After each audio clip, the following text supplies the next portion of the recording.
ये क्या मामला है जो आपने मध्य प्रदेश सरकार को शेष 3 साल के लिए 11 लाख करोड़ रुपए में ठेके में दिए जाने के लिए मांग की है? देखिए, मध्य प्रदेश सरकार पे 4,10,000 करोड़ का कर्ज है। 90 लाख जो 90,000 करोड़ जो है, इसने निजी क्षेत्र से बिना कैबिनेट और बिना विधानसभा प्रस्ताव पारित कराए मुख्यमंत्री ने कर दिया। तीसरी बात यह है कि आपने देखा होगा कि भारत सरकार जो है निजीकरण की बात करती है। निजीकरण में उनने एयरपोर्ट किराए पे दे दिया, अपना पूरा जो संचार सेक्टर वो पूरा किराए पे दे दिया, बंदरगाह किराए पे दे दिया। तो जब सरकार निजीकरण की बात करती है, तो जब मध्य प्रदेश सरकार के ऊपर जब उसने छूट दे दी कि आप 90,000 करोड़ तक का कर्ज निजी क्षेत्रों पे ले सकते हो, तो हमारा कहना है कि पूरी सरकार को आप निजी क्षेत्रों में दो ना, निजी हाथों में दो, क्योंकि आपकी सरकार तो फेल हो चुकी है। मध्य प्रदेश सरकार में आपने देखा होगा कि पूरी सरकार इस समय ठेके पे चल रही है। मुख्यमंत्री की जो संपत्ति है उसमें बेतहाशा वृद्धि हो रही है, उसके परिवार की संपत्ति तेजी से बढ़ रही है। दूसरा, जल संसाधन विभाग NBDA ये ठेके पे चल रहे हैं। डॉक्टर राजेश राजौरा, नौशाद, राजू मेंटाना ये लोग ठेके पे चला रहे हैं।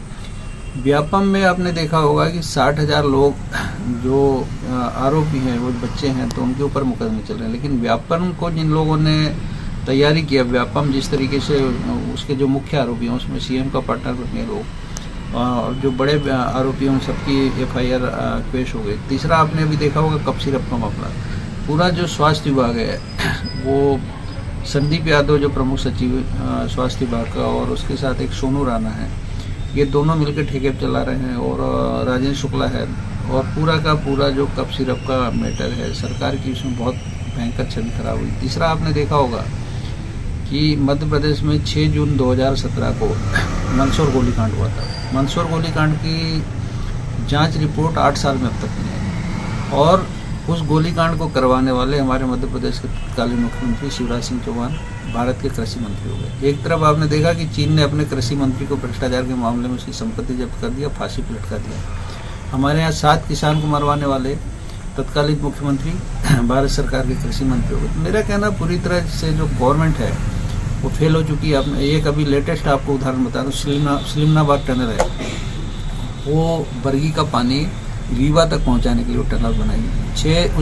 अभी तक कितना 1500 करोड़ रुपए उस पर उसका टेंडर था 6 साल 8 साल के लिए। पिछले 10 सालों में वो टनल नहीं बन पा रही। 6 बार उस पर एक्सटेंशन दे दी, 1200 करोड़ रुपए उसको पेमेंट कर दिया।